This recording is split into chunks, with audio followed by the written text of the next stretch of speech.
રામ યાત્રાનું પ્રથમ વિઘ્ન વ્રતભંગ અને રામ યાત્રાનું બીજું વિઘ્ન સાધનાના પથમાં આજુબાજુનો સમાજ તમારા માટે ગેરસમજ કરશે. તમે ભક્તિ માર્ગમાં આગળ વધશો એટલે આજુબાજુના લોકો તમારા માટે ગેરસમજ ઉભી કરે કે આ ભાઈ વળી ક્યારના ભગત થઈ ગયા.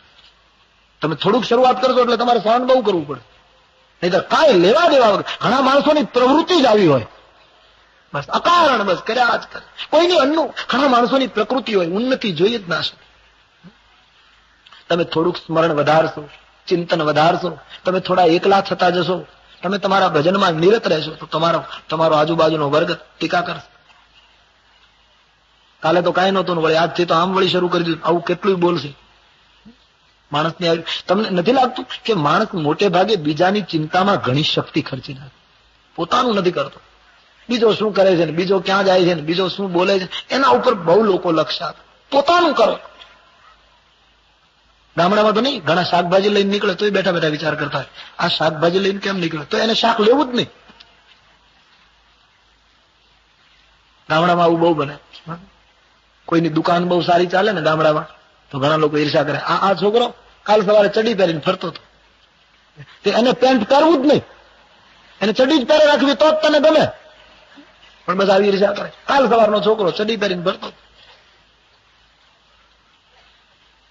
સમાજ ગેરસમજ કરશે આજુબાજુ.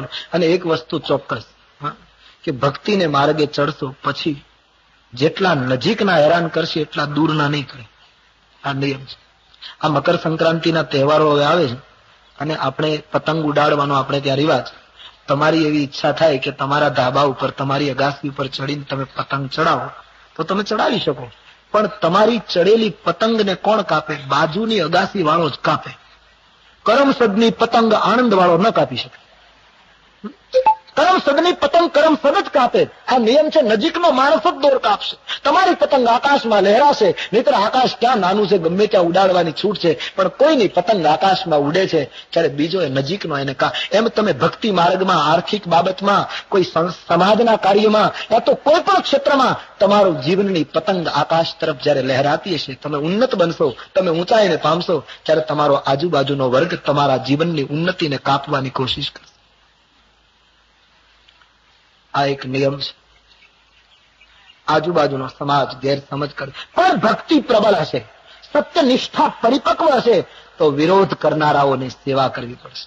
જેમ ગોરાજનો આખો સમાજ સેવક બની, બીજું વિઘ્ન હટી ગયું. ભરતજી એક રાત્રિ ગોહરાજને ત્યાં રોકાયા છે. ગોહરાજ માતાઓને મળે છે, ગુરુદેવને પ્રણામ કરે છે, બધાને ફળાહાર કરાયો. રાત્રિના સમયે ભરતજીએ ગોહરાજને કહ્યું, રામજી અહીં ક્યાં રાત્રિ રોકાયા હતા, એ સ્થાન બતાવો. અને એ શીશંપના વૃક્ષની નીચે ભરતને લઈ ગયા. પરમાત્માની ઝૂંપડી અને દર્ભની પથારી જોઈ ભરતજી રડી પડ્યા.